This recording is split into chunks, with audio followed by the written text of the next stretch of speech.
Elena Brooks grabbed the arm of the most dangerous man in the room without knowing it, one desperate lie to escape her ex. One stranger who should have walked away. Roman D'Angelo, a name whispered in fear across Manhattan, turned toward her with eyes that could end lives. But instead of pushing her away, he smiled. What began as a panicked escape from humiliation became something neither of them expected, a collision between two worlds that should never have touched. She was nobody. He was everything people feared. And the moment their hands met, both of their carefully controlled lives began to unravel in ways that would change them forever. If you want to see how far a single desperate choice can take two people who were never supposed to meet, stay with me until the end. Hit that like button and drop a comment with your city so I can see how far this story travels. The Grand Meridian Hotel didn't just host weddings, it curated them. Every surface gleamed. Every flower arrangement cost more than Elena's monthly rent. The ballroom ceiling arched 3 stories high, dripping with chandeliers that scattered light across marble floors polished to a mirror shine. Waiters in white gloves moved like ghosts between clusters of guests who looked like they'd stepped out of a magazine spread titled People Who Matter. Elena Brooks stood near the gift table, clutching a small wrapped box, and tried not to look as out of place as she felt. Her dress was nice enough, a simple navy sheath she'd found on sale 2 years ago, but it didn't belong here.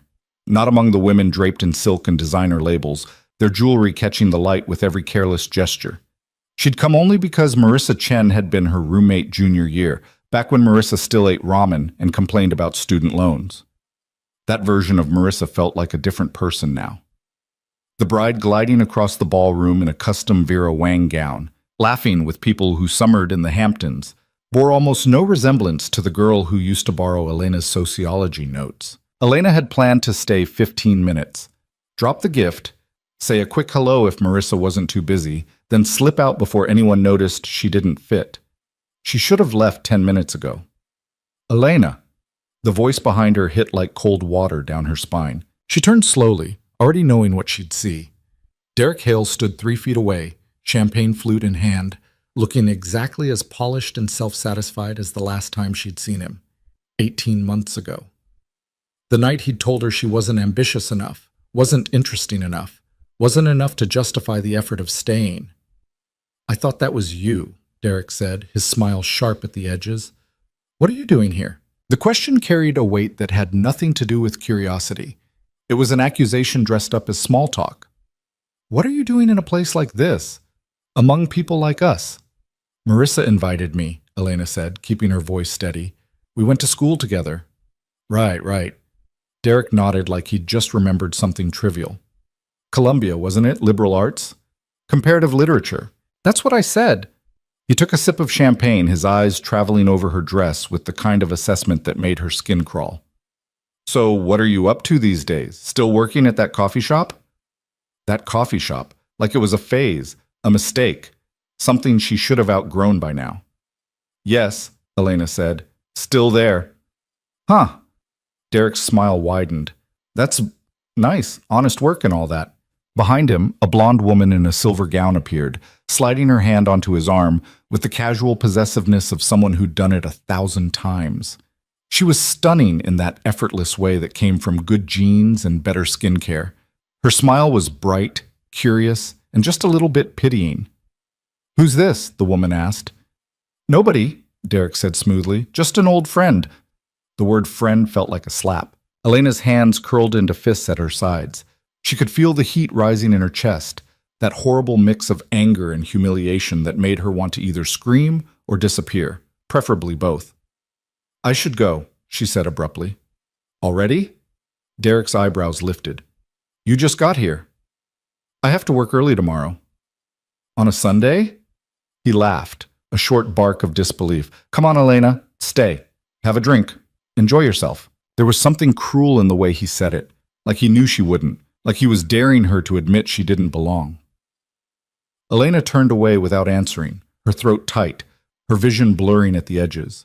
She needed to get out, now, before Derek said something else that would crack her open in front of all these people who didn't know her and never would. She moved toward the ballroom exit, but Derek's voice followed her. "It was good seeing you, Elena. Really, you look Exactly the same. She stopped walking. Her pulse hammered in her ears. She could feel people starting to glance over, drawn by the tension in Derek's tone, the sharpness beneath his pleasant words.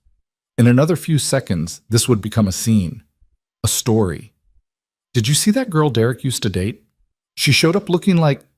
Elena's eyes swept the room in blind panic, searching for an escape that didn't exist. And then she saw him. A man standing alone by the tall arched windows, half turned away from the crowd. He wasn't looking at the wedding. He wasn't looking at anything, really, just staring out at the city lights beyond the glass with the stillness of someone who'd perfected the art of being present without participating. He was tall, well over 6 feet, with dark hair swept back from a face that could have been carved from stone. His suit was impeccable, charcoal gray and perfectly tailored, the kind of thing that costs more than most people's cars. But it wasn't the clothes that made him stand out. It was the way he held himself, the absolute certainty in his posture, the sense that he could walk into any room in the world and own it without saying a word. Elena didn't think. She just moved. She crossed the ballroom floor in 10 long strides, her heels clicking against the marble, her heart beating so hard she thought it might crack a rib. The man didn't notice her approach. He was still staring out the window, his profile sharp and unreadable in the golden light. Elena reached out and put her hand on his arm. He went very still. "Please," Elena said quietly, her voice shaking. "I'm so sorry. I just need you to pretend you know me for 2 minutes. That's all. Please." The man turned his head slowly, and Elena got her first real look at his face. He was younger than she'd expected, mid-30s maybe, but there was something ancient in his eyes, something that had seen too much and stopped being surprised by any of it. His features were striking in a way that didn't invite comfort. Sharp cheekbones, a jaw that could cut glass, eyes so dark they looked black in the low light. And he was looking at her like he was deciding whether she was worth the effort of a response. 2 minutes, Elena repeated, hating the desperation in her own voice. "That's all I'm asking." For a long moment he said nothing, just studied her with that unreadable expression, his gaze moving from her face to her hand still resting on his sleeve, then back again. Then, without a word, he shifted his weight and angled his body toward hers. Not a welcoming gesture exactly, but not a rejection either. "Who are we hiding from?" he asked. His voice was low, smooth, and completely devoid of emotion. "My ex," Elena said. "He's the one walking this way?" Elena's stomach dropped. She glanced over her shoulder and saw Derek cutting through the crowd, the blonde woman still attached to his arm, both of them heading straight toward her. "Yes," she said tightly. "That one." The stranger's expression didn't change. He looked at Derek the way someone might look at a stain on the floor, mildly annoying, easily dealt with. "How do you want to play this?" he asked. Elena blinked. "What? Old friend? Business associate? Date?" The man's tone was clinical, like he was listing menu options. "You're the one who grabbed me. I assume you have a story in mind." I didn't think..." "Then think fast. He's here." Derek stopped 2 feet away, his smile frozen in place. Up close, Elena could see the way his eyes had narrowed, the way his jaw had tightened just slightly. He looked confused, maybe even a little unsettled. "Elena," Derek said slowly, "I didn't realize you were here with someone." "I am," Elena said. Her voice came out steadier than she expected. "Really?" Derek's gaze shifted to the stranger and something changed in his expression. A flicker of recognition, maybe, or fear. "I don't think we've met." The stranger didn't answer right away. He just looked at Derek with the kind of silence that made people nervous. Then he extended his hand. "Roman," he said simply. Derek hesitated for half a second before shaking it. "Derek Hale.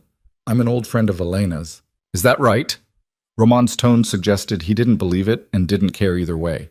The blonde woman cleared her throat. "I'm Vanessa." Roman ignored her completely. The silence stretched out, thin and uncomfortable. Derek shifted his weight, glancing between Elena and Roman like he was trying to solve a puzzle that didn't quite make sense. "So how do you two know each other?" Derek asked finally. Roman looked at Elena. For one terrible second, she thought he was going to call her out. Tell Derek the truth. Announce that she'd grabbed a complete stranger and begged him to play along with a lie.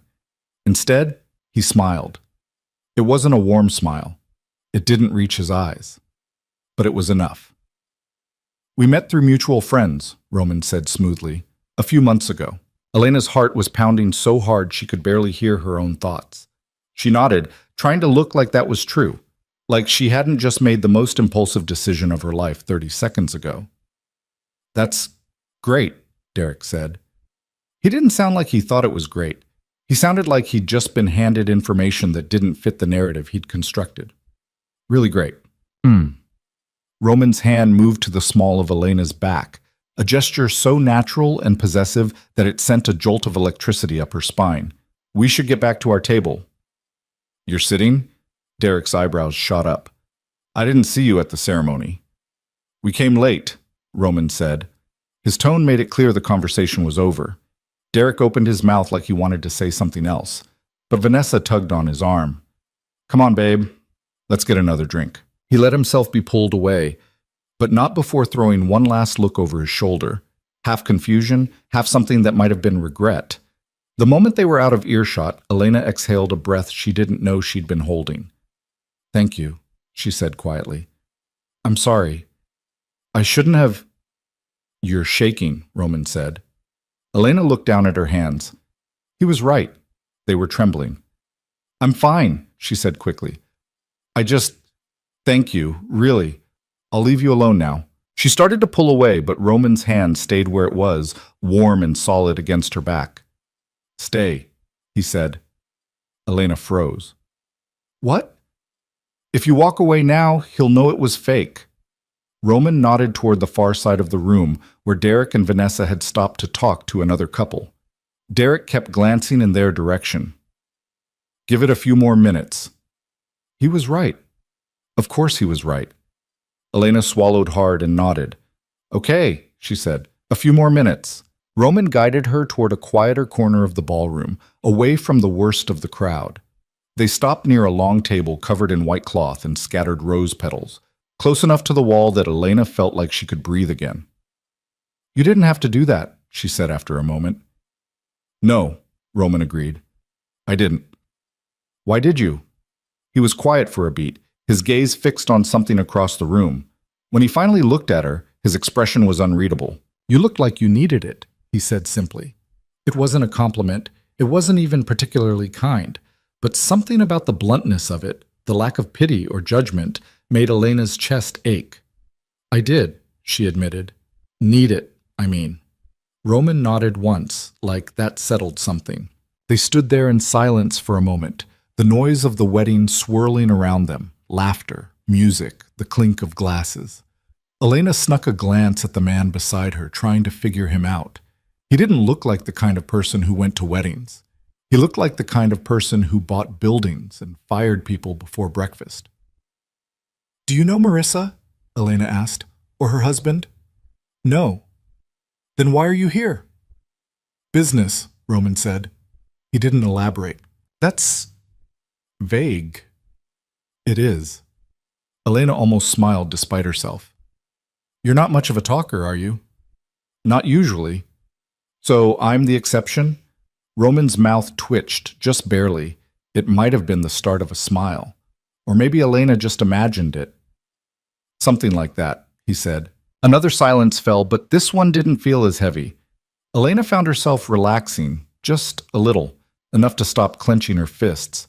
Enough to notice that Roman smelled faintly of cedar and something darker she couldn't place. "I should probably know your last name," she said, "if we're pretending to know each other." D'Angelo. The name hit her like a bucket of ice water. Elena knew that name. Everyone in the city knew that name, even if they didn't talk about it. Roman D'Angelo, the man who controlled half the construction contracts in Manhattan. The man whose name appeared in the tabloids next to words like alleged and investigation and organized crime. The man people whispered about in the kind of tone usually reserved for ghost stories. She just grabbed a mafia boss and begged him to pretend to be her boyfriend. "Oh my God," Elena said faintly. Roman raised an eyebrow. "Problem?" No, no problem." "You look like there's a problem." Elena's brain was short-circuiting. "I didn't realize That you'd picked someone dangerous? Roman's voice was flat, almost clinical. Most people don't. That's the point. Elena stared at him. He stared back, completely calm, like they were discussing the weather. Are you going to run? He asked. It was a fair question. Elena probably should run, should thank him politely, extract herself from this insane situation, and never look back. But Derek was still watching from across the room, and something about the way Roman stood there, utterly unbothered by her panic, by the weight of his own reputation, made her want to stay. Just a little longer. No, Elena said. I'm not going to run. Good. Roman tilted his head slightly, studying her like she was a puzzle he hadn't solved yet. Then let's get out of the ballroom before your ex decides to come back. Where? Upstairs, there's a lounge on the 14th floor. He paused. Unless you'd rather stay down here with all these people.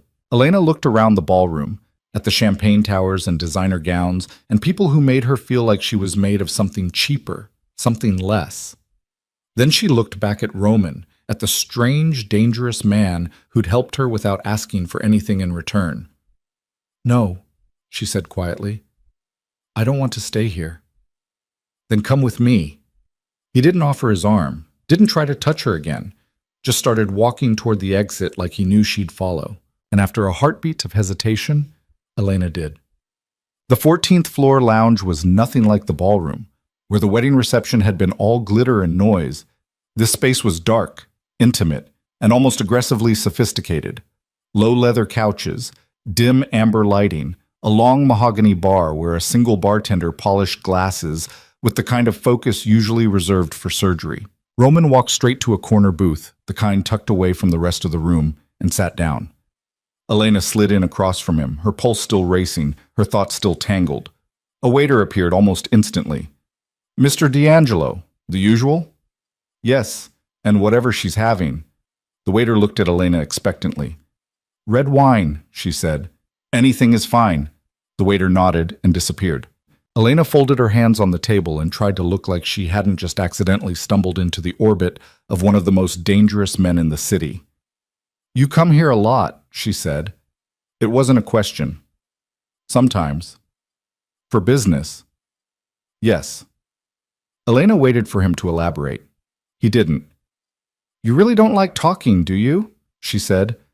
I talk when there's something worth saying. And right now? Roman leaned back against the leather seat, his eyes never leaving hers.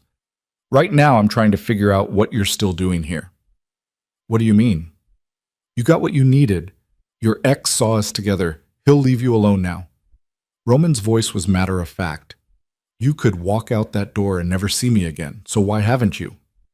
It was a good question. Elena didn't have a good answer. I don't know, she said honestly. Maybe because you're the first person tonight who didn't make me feel like I didn't belong. Something shifted in Roman's expression. Not much, just a flicker of something that might have been surprise. You don't belong here, he said bluntly. In this hotel. With these people. Elena flinched. Thanks. That wasn't an insult. Roman's tone didn't change.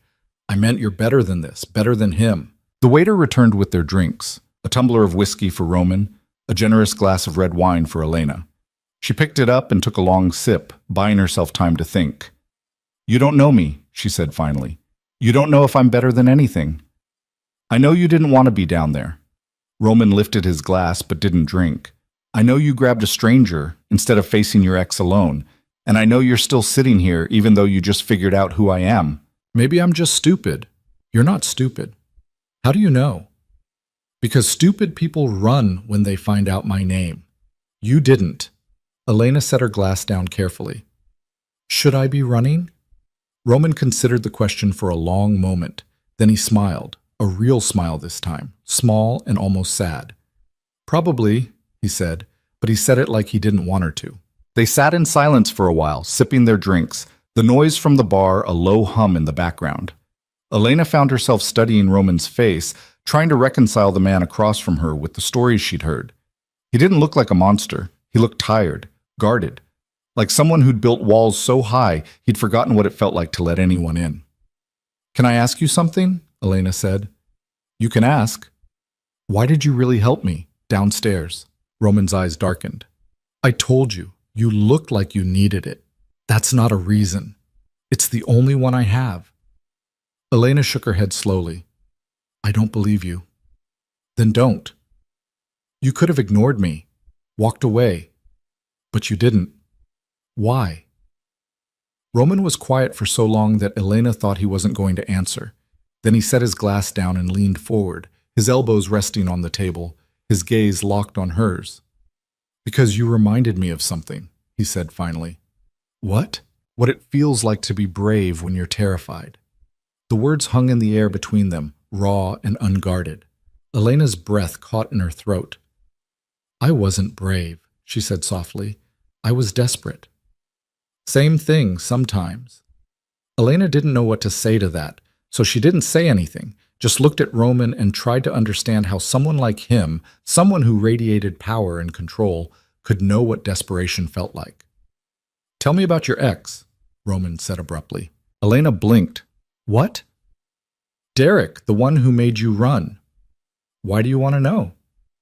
Because I'm trying to figure out if I need to make sure he never bothers you again. The words were casual, almost offhand, but there was something beneath them, something cold and final, that made Elena's pulse spike. No, she said quickly. You don't need to do that. Are you sure? Yes. Elena took another sip of wine, her hands trembling slightly. He's not worth it. He's just a mistake I made a long time ago. How long? We dated for 2 years, broke up 18 months ago. And he still gets to you. It wasn't a question. Elena looked down at her glass, at the dark red liquid swirling inside. Yeah, she admitted. He still gets to me. Why? Because he made me feel small, Elena said quietly. He had this way of looking at me like I was always going to be less than what he deserved. Like I was something he settled for until something better came along. And the worst part is, I believed him. For a long time, I believed him. Roman's jaw tightened. He's an idiot. Maybe. No, maybe. He is. Elena looked up, surprised by the certainty in his voice. You don't know me, she said again, but softer this time. I know enough. What do you know? Roman held her gaze, unflinching. I know you walked into a room full of people who wanted to make you feel like you didn't matter, and you survived. That's more than most people can do. Something cracked open in Elena's chest. She didn't realize how much she'd needed to hear that, how much she'd needed someone to see her and not find her lacking, until the words were already out there, settling into the space between them like a gift. Thank you, she said, her voice barely above a whisper. Roman nodded once. Then he picked up his glass and drained the rest of his whiskey in one smooth motion. Tell me something else, he said. Like what? Anything, something real. Elena frowned. Why? Because I want to know who you are when you're not pretending to be someone's fake girlfriend. It should have been an invasive question, should have felt like too much, too fast. But something about the way Roman said it, like he genuinely wanted to know, like he wasn't just making conversation, made Elena want to answer. I work at a cafe, she said slowly. The morning grind over on Amsterdam. It's nothing special, just coffee and pastries and people yelling about oat milk. You like it? Some days. It's steady, pays the rent. That's not what I asked. Elena sighed. No, I don't love it, but it's fine. What would you rather be doing? The question caught her off guard. No one had asked her that in a long time. Not Derek, who thought her dreams were impractical. Not her parents, who just wanted her to be stable. Not even Marissa, who'd moved on to a life where questions like that didn't matter anymore. I want to be a writer, Elena said finally. I know that sounds stupid. It doesn't. But I've always wanted to tell stories, real ones, the kind that make people feel something. Roman was watching her intently now, his expression unreadable. So why aren't you writing? Because it's hard. Because I don't know if I'm good enough. Because... Elena stopped, shaking her head. Because Derek told me I wasn't, and I guess I never stopped believing him. He was wrong. You don't know that. Yes, I do. How? Roman leaned back, his eyes never leaving hers. Because the way you talk about it, the way your whole face changes when you say the word writer, that's not something you fake. That's real. And if it's real, It's worth doing. Elena felt tears prick at the corners of her eyes. She blinked them back hard, refusing to cry in front of this man she barely knew. "What about you?" she asked, her voice rough. "What do you do when you're not doing business?" Roman's mouth twitched. "I don't." "You don't what?" "Do anything else. Business is what I do." "That's depressing. It's efficient. It's lonely."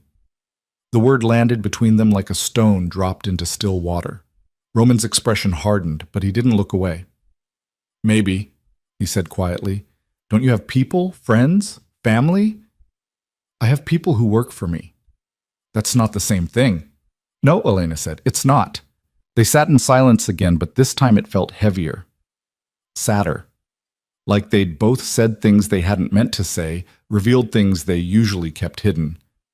"I should go," Elena said finally. "It's late." "Where do you live?" "Upper West Side, near the park." Roman pulled out his phone. "I'll have a car take you." "I can get a cab." "Elena." He looked at her, and for the first time all night his voice softened. "Let me do this." She wanted to argue, wanted to insist she didn't need his help, didn't need anything from him. But the truth was, she was exhausted, emotionally wrung out, and the idea of getting into a cab alone, replaying every moment of this surreal night, felt unbearable. "Okay," she said. "Thank you." Roman made a quick call, his voice low and clipped. Then he stood, and Elena followed. They walked back to the elevator in silence, rode down to the lobby without speaking. When they stepped outside, a black town car was already waiting at the curb. The driver got out and opened the back door. Elena turned to Roman, suddenly aware that this was it. This was where they said goodbye and went back to their separate lives, lives that had no business intersecting. "Thank you," she said again. "For everything." Roman nodded. "Be careful going home." "I will." She started to get into the car, but Roman's voice stopped her. "Elena." She looked back. "If you ever need someone to pretend again," he said quietly, "you know where to find me." It was meant to be a joke, a light way to end a strange night, but something about the way he said it, like he actually meant it, made Elena's heart twist. "I'll keep that in mind," she said softly. Then she got into the car, and the door closed behind her. As the driver pulled away from the curb, Elena looked back through the rear window. Roman was still standing there, hands in his pockets, watching the car disappear into the Manhattan night. He looked impossibly alone, impossibly still. And Elena couldn't shake the feeling that she'd just walked away from something important, something she didn't fully understand yet, something that was going to change everything. Elena didn't hear from Roman for 3 days, and she told herself that was fine. Expected, even. Men like him didn't chase baristas who grabbed them at weddings. They moved on. They forgot. But on Thursday afternoon, while she was wiping down tables at the morning grind, her phone buzzed with a text from an unknown number. "Are you free Saturday?" Her heart kicked against her ribs before her brain could catch up. She stared at the screen, the rag in her hand dripping soapy water onto the floor. "You okay?" Maya called from behind the counter. Her coworker was watching her with the kind of sharp curiosity that meant she'd noticed something was off. "Yeah," Elena said quickly, shoving the phone back in her apron pocket. "Fine." But her hands were shaking. She waited until her shift ended to respond. Sat on the subway heading home, the phone hot in her palm, trying to figure out what to say that wouldn't sound desperate or terrified or both. "Who is this?" The response came immediately. "Roman." Elena's stomach flipped. She typed and deleted 4 different responses before finally settling on something that felt honest. "How did you get my number?" "You're not as hard to find as you think." That should have been creepy, should have set off every alarm bell she had. Instead, it made her smile. "That's not an answer." "No, it's not." Elena laughed out loud, earning a strange look from the woman sitting across from her. She turned toward the window, still grinning like an idiot. "What happens on Saturday?" "Dinner? If you want." "Where? Does it matter?" She thought about that. Thought about the kind of places Roman probably went. Places with dress codes and prefix menus and waiters who made you feel like you were being judged with every bite. Yes. It matters.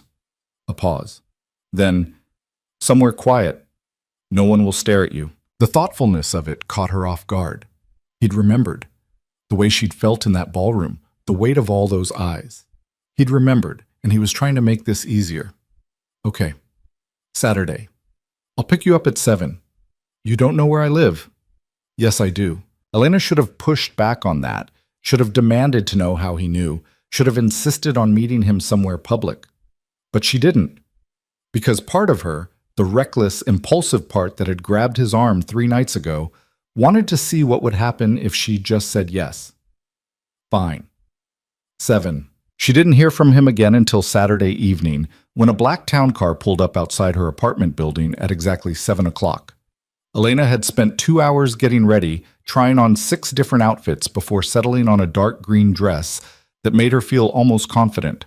Not too formal, not too casual. Safe. The driver opened the door for her without a word. She slid into the back seat and found Roman already waiting, dressed in a navy suit with no tie, the top button of his shirt undone.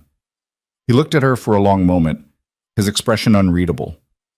You look nervous, he said. I am nervous. Why? Because I don't know what I'm doing here. Roman's mouth almost smiled. Neither do I. The restaurant was in Brooklyn, tucked away on a quiet street in Carroll Gardens. Nothing about it screamed expensive, but the way Roman walked in, the way the host immediately led them to a corner table without asking for a reservation, told Elena everything she needed to know. They sat.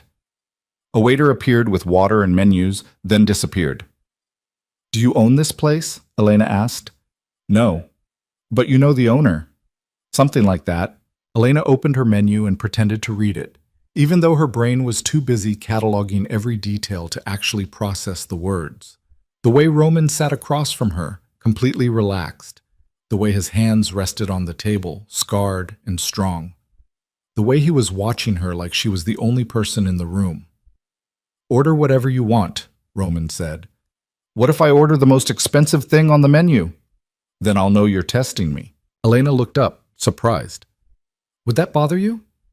No, I'd just know. The waiter came back. Elena ordered pasta because it felt safe. Roman ordered something in Italian that she didn't catch, and the waiter nodded like he'd been expecting exactly that. When they were alone again, Roman leaned back in his chair and studied her. Tell me something I don't know, he said. Elena frowned. Like what? Anything, something true. It was the same thing he'd asked in the hotel lounge, the same quiet demand for honesty.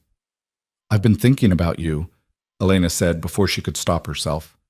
Roman went very still. Have you? Yes? Why? Because you're not what I expected. What did you expect? Elena chose her words carefully. Someone colder, meaner, someone who wouldn't have helped me.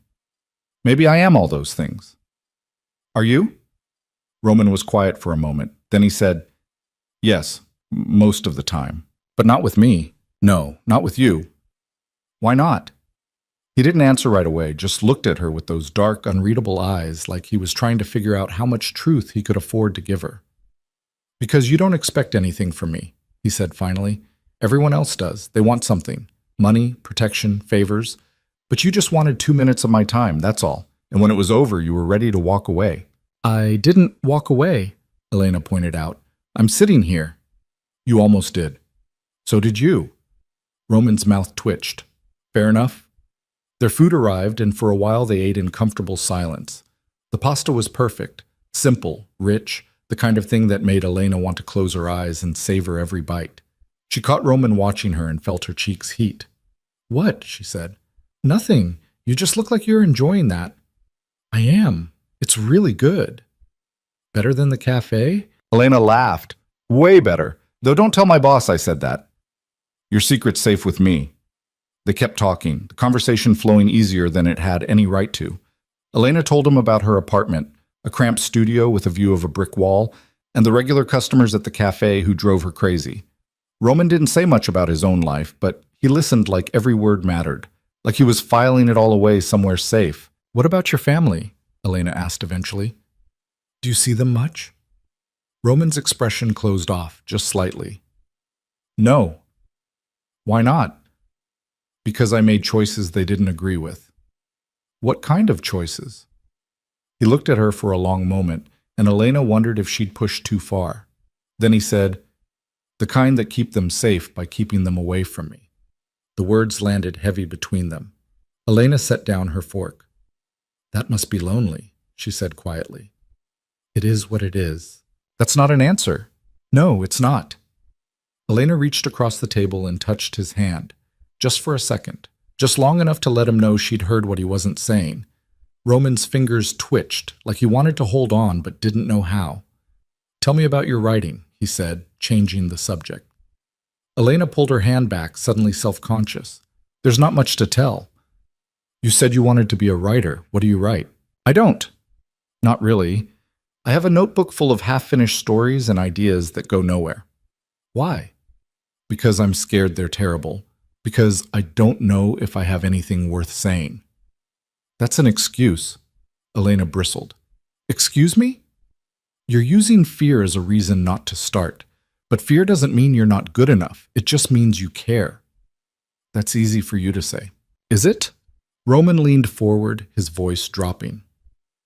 "You think I don't know what it's like to be afraid of failing? I built everything I have from nothing.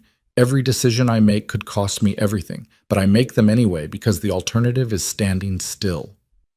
Elena stared at him. "That's different." "How?" "Because you're—" She gestured vaguely at him. "You're you. You're powerful. People listen to you." "People fear me. That's not the same thing." "It's still more than I have." Roman shook his head slowly. "You have more than you think. You just don't see it yet." Elena didn't know what to say to that. Didn't know how to explain that believing in herself felt impossible when every voice in her head, Derek's voice mostly, kept telling her she wasn't enough. "Can I ask you something?" she said instead. "Always." "Why do you care? About my writing? About any of this?" Roman was quiet for a long time. When he finally spoke, his voice was softer than she'd ever heard it. "Because I spend every day with people who only see what I can do for them, what I can give them. And you look at me like I'm just a person. That's rare. Maybe I want to give you something back." Elena's throat tightened. "I don't need you to give me anything." "I know. That's why I want to." The rest of dinner passed in a blur. They talked about everything and nothing: books, movies, the city, the way life never turns out the way you plan. By the time dessert arrived, Elena felt like she'd known Roman for years instead of days. When the check came, Roman didn't even look at it, just handed the waiter a card and told him to add 30%. Outside, the night air was cool, the street quiet except for the distant hum of traffic. The car was waiting, but Roman didn't move toward it. "Walk with me," he said. It wasn't a question. Elena fell into step beside him, her heels clicking against the pavement. They walked in silence for a block, then two. Past brownstones with glowing windows, past couples holding hands, past a bodega where an old man sat outside smoking a cigarette and watching the world go by. "I haven't done this in a long time," Roman said suddenly. "Done what?" "This. Walked, talked, just existed without an agenda." Elena glanced at him. "Do you always have an agenda?" "Usually." "What's your agenda tonight?" Roman stopped walking, turned to face her. For a moment he just looked at her, his expression caught somewhere between guarded and open. "I don't have one," he said. "That's the problem." Elena's heart was beating too fast. "Why is that a problem?" "Because I don't know what I'm doing. I don't know how to be around you without trying to fix things or control things or—" He stopped, jaw tight. "I don't know how to just be." The honesty of it broke something open in Elena's chest. She stepped closer, close enough to feel the heat radiating off him. "You don't have to know," she said quietly. "We can figure it out together." Roman looked at her like she'd just offered him something impossible, something he didn't deserve. "I'm not a good man, Elena." "I didn't ask you to be." "You should. You should want someone better." "Maybe I don't want better. Maybe I just want you." The words hung in the air between them, raw and reckless. Roman's hand came up, fingers brushing her jaw so gently it made her ache. "You don't know what you're saying." "Yes, I do." "Elena?" She kissed him. It wasn't planned, wasn't smooth. She just rose up on her toes and pressed her mouth to his, and for a second Roman went completely still. Then his hand slid into her hair, and he kissed her back, slow and careful, like he was afraid she might break. When they finally pulled apart, Elena was breathless. Roman's forehead rested against hers, his breathing uneven. "We should stop," he said. "Why?" "Because I don't want to ruin this." "What if it's already ruined? Then I don't want to make it worse." But he didn't let go, didn't step back, just stood there holding her like she was the only solid thing in a world that wouldn't stop spinning. Elena's phone buzzed in her purse. She ignored it. It buzzed again. "You should check that," Roman said. She didn't want to break whatever fragile thing was forming between them. But the buzzing didn't stop, and finally she pulled out her phone. 3 missed calls from Maya. 2 texts. "Call me. Elena, seriously, call me now." Her stomach dropped. She dialed without thinking. Maya picked up on the first ring. "Oh, thank God. Are you okay?" "I'm fine. What's wrong?" "Derek showed up at the cafe today." Elena's blood went cold. "What?" "He came in asking for you, wanted to know when you'd be back. He seemed weird, Elena, really weird. I told him I didn't know anything, but he kept pushing." Roman was watching her now, his expression sharpening. "What did he want?" Elena asked, her voice tight. "I don't know. He said he needed to talk to you, that it was important, but the way he said it," Maya's voice dropped. "It didn't feel right. I'm worried." "Did he leave?" "Yeah, eventually. But Elena, I think you should be careful." "I will. Thank you for calling." She hung up and looked at Roman. His jaw was set, his eyes dark. "What happened?" he asked. Elena told him. Watched his expression go from concern to something harder, colder, something dangerous. "He came to your work," Roman said slowly. "To find you." "He probably just wants to talk." "No." Roman's voice was flat. "Men like that don't just want to talk, they want control." "You don't know him." "I know enough." Elena shook her head. "It's fine. I'll handle it." "How?" "I don't know. I'll figure it out." Roman stepped closer, his hand coming up to cup her face. "Let me help." "No." "Elena?" "No, Roman. I can't. I can't let you solve my problems for me. That's not what I want." "What do you want?" "I want you to trust me to handle this myself." Roman looked at her for a long moment. Then he nodded, even though everything in his posture screamed that he wanted to do the opposite. "Okay," he said. "But if he shows up again, I'll tell you. Promise me." Elena hesitated. Then she said, "I promise." They walked back to the car in silence. Roman opened the door for her, and she slid inside. He followed, sitting close enough that their legs almost touched. "Where do you want to go?" he asked. "Home." He gave the driver her address, and the car pulled away from the curb. They didn't talk during the ride, just sat there in the darkness, Elena's hand eventually finding Roman's and holding on tight. When they pulled up outside her building, Roman walked her to the door. "Thank you," Elena said. "For tonight. I'll call you tomorrow." "Okay." He hesitated, like he wanted to say something else. Then he just nodded and stepped back. Elena went inside, took the elevator up to her floor, and let herself into her apartment. It was only when she was alone, the door locked behind her, that she let herself exhale. Her phone buzzed again. A text from Roman. "Lock your door. Don't open it for anyone." She smiled despite herself. "Already done." "Good. Sleep well, Elena." She fell asleep that night thinking about his hands in her hair, the way he'd kissed her like she mattered. And for the first time in a long time, she let herself believe that maybe, just maybe, she did. The next 2 weeks passed in a haze of stolen moments. Roman would text her in the morning before she went to work, call her at night when her shift ended. They met for coffee, for walks, for long dinners where they talked until the restaurant closed, and the waiters started giving them pointed looks. Elena learned things about him in fragments. That he drank his coffee black, that he'd grown up in Queens, not Manhattan, that he hated summer but loved the rain, that he read more than she expected, mostly histories and biographies of men who'd built empires and lost them. "Why those books?" she asked one night. They were sitting in a bookstore in the East Village, tucked into a corner where no one could see them. Roman looked up from the book in his hands, something about Alexander the Great, because I want to know how they failed. Why? So I don't make the same mistakes. Elena pulled her knees up to her chest. Do you think you will? Fail, I mean. Everyone does eventually. That's depressing. It's realistic. Maybe you should read something happier. Roman set the book down and looked at her. Like what? Elena scanned the shelves around them, then grabbed a paperback at random. This! It's a romance! Roman took it, flipped through a few pages, and raised an eyebrow. People don't actually talk like this. It's fiction. They're not supposed to.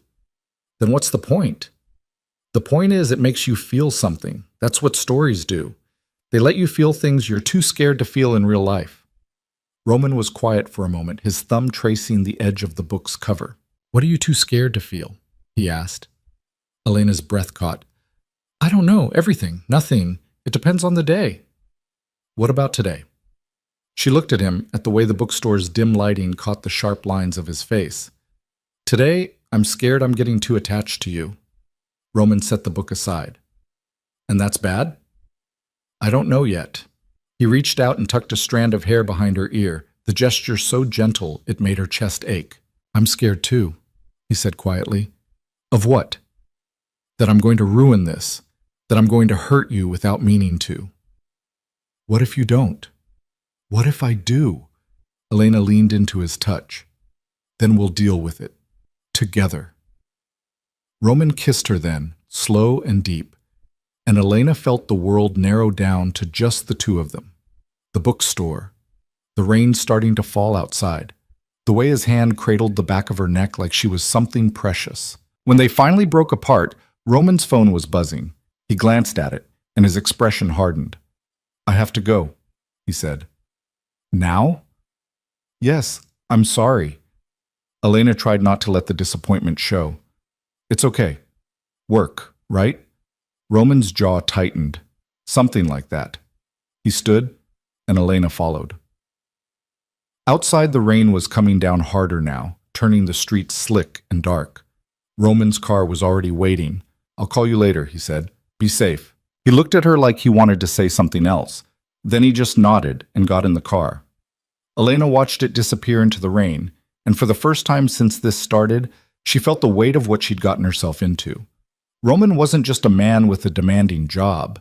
He was someone whose work came with consequences, with danger, with a world she couldn't see and didn't understand. She went home, made tea, and tried to write, but the words wouldn't come. All she could think about was Roman, wherever he was, doing whatever he did when he wasn't with her. Her phone rang at 2 a.m. She grabbed it, heart pounding. Roman? I'm okay. His voice was rough, tired. I just wanted you to know. Where are you? Somewhere I can't talk about. Elena's chest tightened. Are you hurt? No, just tired. Come over. There was a long pause. Elena, please, just come over. She heard him exhale. I'll be there in 20 minutes. He was there in 15. Elena opened the door and Roman walked in, his suit rumpled, a shadow of stubble on his jaw. He looked exhausted, worn down in a way she hadn't seen before. Sit, she said, guiding him to the couch. He did. She sat beside him, and without a word, Roman leaned into her, his head resting on her shoulder. They stayed like that for a long time. Elena running her fingers through his hair, Roman breathing slowly, letting the tension drain out of him. Thank you, he said finally. For what? For letting me be here. Elena kissed the top of his head. Where else would you be? Roman didn't answer, just closed his eyes and held on tight. And in the quiet darkness of her cramped studio apartment, Elena realized something that terrified and thrilled her in equal measure. She was falling in love with him. She didn't tell him right away. How could she? Love felt too big, too dangerous to say out loud to a man who lived in a world where vulnerability could get you killed. So Elena kept it locked inside and tried to pretend everything was fine. But Roman noticed. He always noticed. You're quiet tonight, he said. They were in his apartment, a penthouse in Tribeca with floor-to-ceiling windows that looked out over the Hudson. Elena had been there twice before, but it still felt surreal, like stepping into someone else's life. "Just tired," she said. Roman set down his glass and moved closer. "That's not it." "How do you know?" "Because when you're tired, you get chatty. When you're worried, you go quiet." Elena looked up at him. "I'm not worried." Liar. She tried to smile, but it didn't quite reach her eyes. Roman sat beside her on the couch, his hand finding hers. "Talk to me," he said. "About what?" "Whatever's in your head right now." Elena wanted to tell him that she was terrified of how much she needed him, how fast this was moving, how she didn't know how to protect herself if it all fell apart. But the words stuck in her throat. "It's nothing," she said finally. Roman was quiet for a long moment. Then he said, "I'm going out of town tomorrow." Elena's stomach dropped. "For how long? 3 days? Maybe 4. "Where?" "Chicago. Business I can't avoid." She nodded, trying to keep her expression neutral. "Okay." "Elena, it's fine. You don't have to explain." "Yes, I do." Roman turned to face her fully, his expression serious. "I need you to understand something. The work I do, it's not clean, it's not simple, and sometimes it takes me places I can't talk about, to do things I can't explain." "I know that." "Do you? Because you say you do, but I don't think you really get what that means." Elena pulled her hand away. "Then explain it to me." "I can't." "Why not?" "Because the less you know, the safer you are." "That's not fair." "No, it's not. But it's the truth." Elena stood up, pacing toward the windows. The city stretched out below them, a million lights in the darkness. She pressed her palm against the glass, feeling the cold seep through. "I can't do this if you're always going to shut me out," she said quietly. Roman came up behind her. She could feel the heat of him, the solid presence that made her feel both safe and trapped. "I'm not trying to shut you out," he said. "I'm trying to protect you." "From what?" "From me. From my life. From everything that comes with being close to someone like me." Elena turned to face him. "What if I don't want to be protected?" "Then you're not thinking clearly. Or maybe you're not giving me enough credit." Roman's jaw tightened. "Elena, I'm not fragile, Roman. I'm not going to break just because your life is complicated." "You don't understand." "Then help me understand." Her voice rose, frustration finally breaking through. "Stop treating me like I'm made of glass. Stop making decisions for me about what I can handle. If you want me in your life, then let me actually be in it. Not just the easy parts, all of it." Roman stared at her, something raw and conflicted in his eyes. "You don't know what you're asking." "Yes, I do." "No, you really don't. He turned away, running a hand through his hair. Elena watched the tension coil through his shoulders, the way his hands curled into fists at his sides. "I've hurt people," he said finally. His voice was low, almost hollow. "I've done things that would make you leave if you knew the details. I've built everything I have on choices that decent people don't make. And the worst part is, I'd do it all again. Because that's who I am. That's what I am." Elena's heart was pounding. "Are you trying to scare me away?" "I'm trying to be honest with you." "Then be honest. Tell me the truth. Do you want me here or not?" Roman turned back to her, and for the first time since she'd met him, he looked uncertain. Lost. "Yes," he said. "More than I've wanted anything in a long time." "Then stop pushing me away." "I'm not." "You are. Every time you shut down, every time you leave in the middle of the night and won't tell me where you're going, every time you look at me like I'm something you're going to break." Elena stepped closer, her voice softening. "I'm not asking you to be perfect. I'm just asking you to let me in." Roman closed his eyes. "I don't know if I know how." "Then we'll figure it out, together. Isn't that what you said?" He looked at her for a long moment. Then he pulled her close, his arms wrapping around her like he was afraid she might disappear. "I'm sorry," he said against her hair. "For what?" "For being terrible at this." Elena laughed despite herself. "You're not terrible. I'm not good either. Good enough." They stood there holding each other, the city lights flickering beyond the windows. Eventually, Roman pulled back just enough to look at her. Come with me, he said. Elena blinked. What? To Chicago. Come with me. Roman, I have work. Take a few days off, please. I can't just eat. I'll pay you whatever you'd lose from missing shifts. That's not the point. Then what is the point? His hands came up to frame her face. I don't want to leave you here. I don't want to be away from you for 4 days wondering if you're okay, if Derek's bothering you again, if you're sitting in your apartment overthinking everything like you're doing right now. Elena's breath caught. You can't just solve everything with money. I'm not trying to solve anything. I'm asking you to come with me because I want you there. Not because I think you need me to take care of you, because I need you with me. The honesty in his voice cracked something open in her chest. She wanted to say yes, wanted it so badly it scared her, but something held her back. What would I even do there? She asked. Whatever you want. We'll be in meetings during the day, but the nights are ours. We can go to dinner, walk around the city. You can write if you want. He stopped, struggling with words that clearly didn't come easily. I just want to know you're close. Elena looked up at him, at the vulnerability he was trying so hard to hide, and felt her resistance crumble. Okay, she said softly. Roman's expression shifted, relief flooding through. Yeah, I'll come. He kissed her then, hard and grateful, and Elena felt the last of her doubts dissolve, at least for now. They left the next morning on a private plane that made Elena feel like she'd stumbled into someone else's life again. The seats were leather. The flight attendant brought them coffee in actual mugs, not paper cups. Roman worked on his laptop most of the flight, his brow furrowed in concentration, while Elena tried to read and mostly just watched him. You're staring, he said without looking up. I'm observing. That's the same thing. No, it's not. Observing is scientific. Roman's mouth twitched. Is that what you're doing? Conducting research? Maybe. What have you learned so far? Elena pretended to consider it. That you frown when you work, that you drink too much coffee, that you're left-handed but you use your phone with your right hand. Roman finally looked up. Anything else? That you're nervous about whatever we're flying into.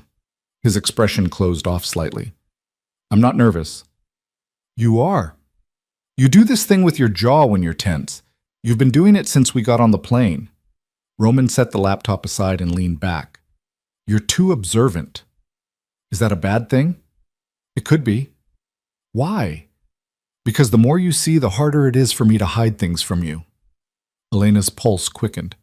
Are you hiding things from me? Always. The bluntness of it stung. Elena looked away, out the small window at the clouds below. I'm not trying to hurt you, Roman said quietly.